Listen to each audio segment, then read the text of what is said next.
Okay, here we go, everybody. We're off to section 3.1. Section 3.1 is called polynomials.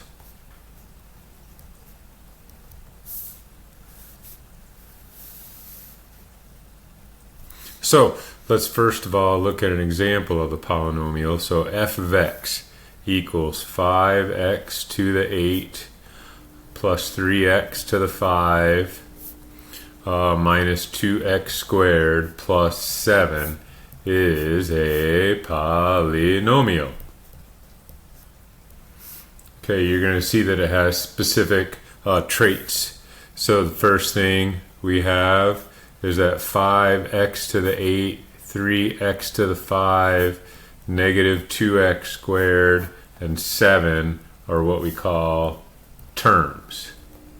Okay, and you do take the sign in front of a negative. Another trait, all the exponents that you see are going to be whole numbers. So all exponents are whole numbers. So 1, 2, 3, 4, 0, right? Because 7, a constant really is like x to the 0. All right, so it's considered to have a power of 0.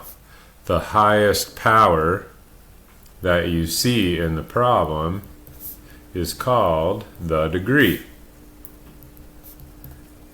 Okay, the degree tells us a lot about how the graph is going to look. Okay, 5, so the numbers in front, 5, 3, negative 2, and 7 are called coefficients. You've probably seen that word before in like Math 60, 65, etc. The coefficient of the term with the highest power is called the leading coefficient. Coefficient of the term with the highest power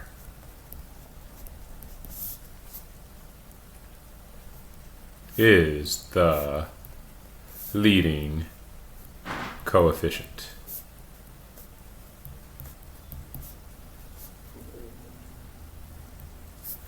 Well, gotta learn how to spell. That would be helpful.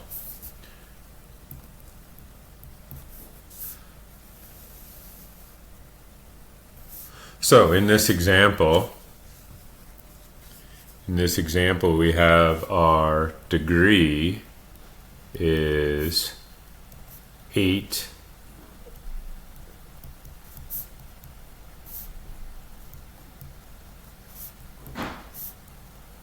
and the leading coefficient, I'm going to abbreviate leading coefficient as LC, is 5. Okay, so leading coefficient we're going to abbreviate as LC. Alright, so you're like, oh, big deal. So what? Well, the leading coefficient and the degree tell us a lot about the graph. And specifically, it tells us about the long run behavior of the graph.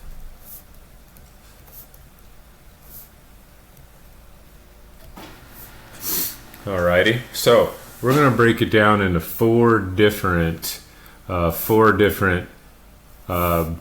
the word I'm looking for? Cases. 4 different cases, okay? That word example didn't turn out too good, so I gotta do better. Okay, still didn't turn out too good. All right, so let's do the cases. So the first case is going to be that the degree is even. Okay, so if you have an even degree, and then we're going to split it up into subcases. So the first case, degree is even, the LC is positive, so the leading coefficient is positive. So basically then what the graph is going to look like, it's going to have a very specific thing that happens. You're going to see that it could look something like this, and basically what happens is you go left along the graph, y goes up, right? So as x approaches negative infinity, f of x, or y, approaches positive infinity. And as x approaches positive infinity, y approaches positive infinity. So it rises to the left, rises to the right, okay? So this notation here, x arrow negative infinity, x arrow positive infinity, you're going to see a lot of that when you take calculus. All right, so let's do subcase 2 over here. Subcase 2 is the leading coefficient is negative. Okay, the leading coefficient's negative, so I have my x and y axes again. This time, the polynomial is supposed to be all smooth and rounded, so that one didn't look too good. Okay, so there would be a good polynomial graph. Okay, so you look at it, and as x approaches negative infinity, y approaches negative infinity, and as x approaches positive infinity, y approaches negative infinity as well. Alrighty, so those are the long run behavior of a polynomial that has an even degree. They got to go up or down, both left and right, okay? So then we're going to talk about odd degree. So over here, let's do degree is odd.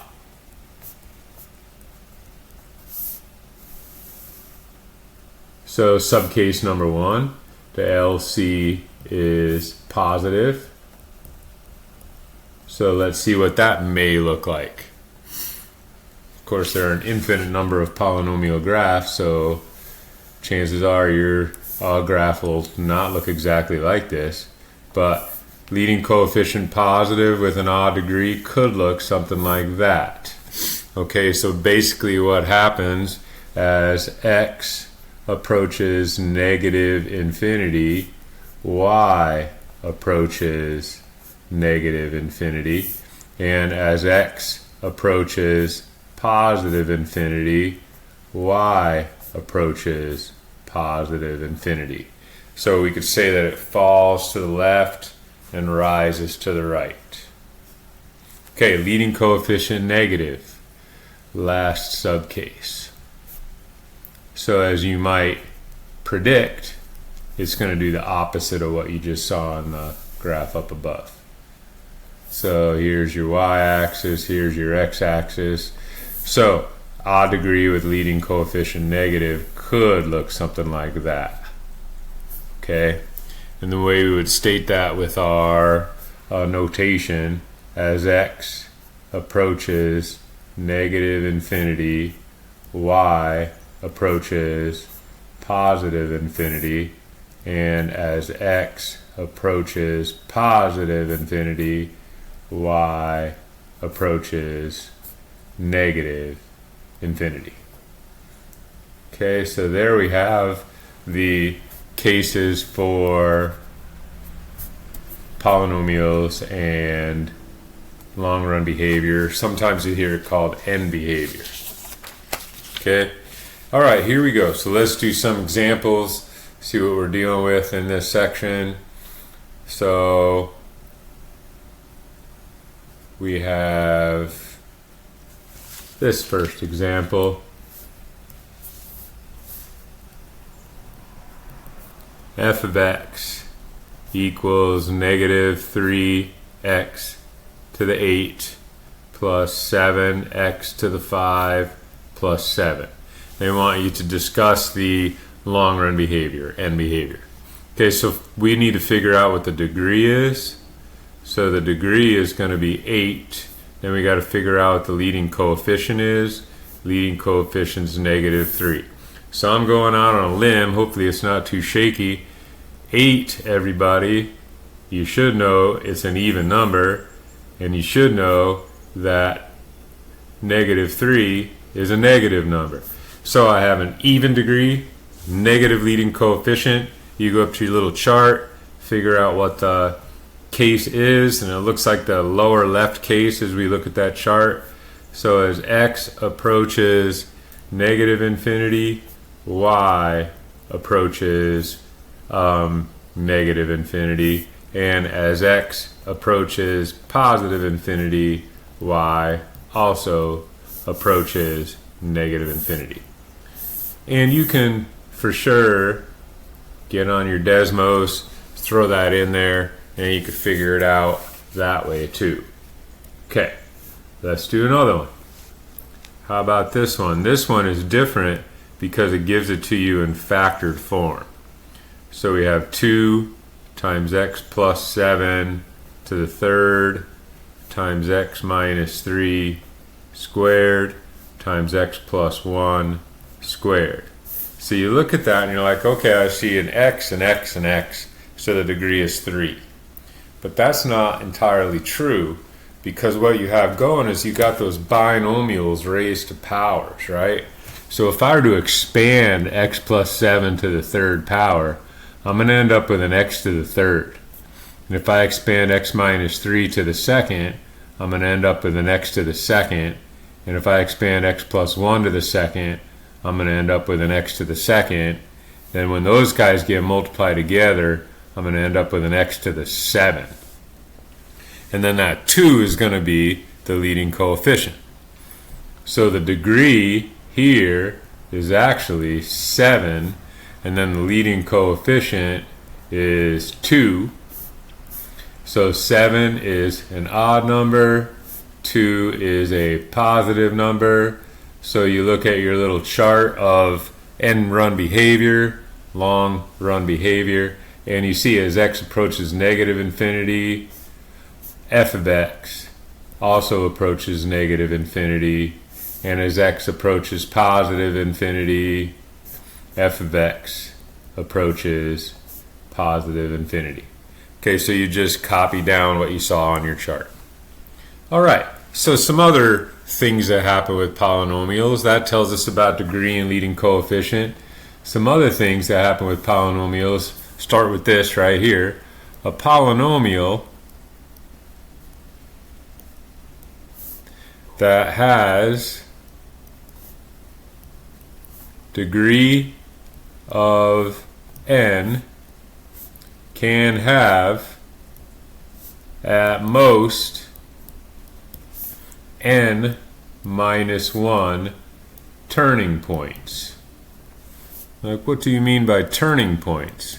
So n minus 1 maxes or mins. Okay, the max or min is where the graph turns. So degree 3 can have at most 2 turning points. Degree 4 can have at most 3 turning points. And then a degree n polynomial can have at most n x-intercepts. And we call those real zeros. Okay? So let's do an example. We'll talk about turning points. We'll talk about x-intercepts. So f of x equals 5x to the 7 plus 3x to the 5 minus 8x to the third minus 7x squared plus 5. If you look at that, we see that it has degree of 7. So this has at most 7 minus 1, or 6 turning points, and 7 real zeros, or 7 x-intercepts would be the most x-intercepts that that graph could have. All right, so you got to be careful if you're given a picture and it asks you what's the lowest possible degree. We're just going to have to be a little cautious. So let's do an example here. So it says this: what is the lowest possible degree of this polynomial right here. I'm going to draw a picture of the graph, and then we'll answer this question. So here is the graph. You're like, okay, I'm looking at how many turning points and how many x-intercepts, or real zeros. So we have 2 real zeros. So the lowest possible degree is 2. But we have 3 turning points. 3 turning points, the lowest possible degree is 4. Okay, so if my lowest possible degree is 4, on that one, my lowest possible degree is 2 from the real zeros, I'm going to say 4 for this one, because the turning points indicate that, okay? The x-intercepts or the real zeros don't, but the turning points do. So we would say 4 in this one, because a polynomial with 3 turning points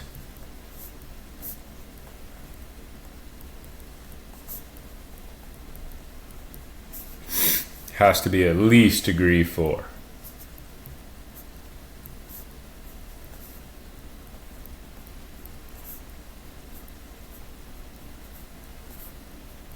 Okay? One more example and we'll be done with this section. Let's talk about intercepts, okay? We're going to talk about intercepts here. I got to get a new page. All right, here we go. Last example in this section. Given c of x equals x minus 5, x plus 1, x plus 8. We want to find, first of all, the c-intercept. So c is the function here. So basically, it's asking us for the y-intercept. So remember, to find the y-intercept of any graph, you set x equal to 0. So c of 0, 0 minus 5, 0 plus 1, 0 plus 8. And we get negative 5 times 1 times 8, which is negative 40. So the ordered pair 0, negative 40 is the c-intercept. Okay? X-intercepts, you set c of x equal to 0, right? So for the x-intercepts, set c of x equal to 0. So I'm going to go x minus 5, x plus 1, x plus 8 equals 0. So whenever you have a factored polynomial set equal to 0, you could set each factor equal to 0 to solve it. That's called a zero product property.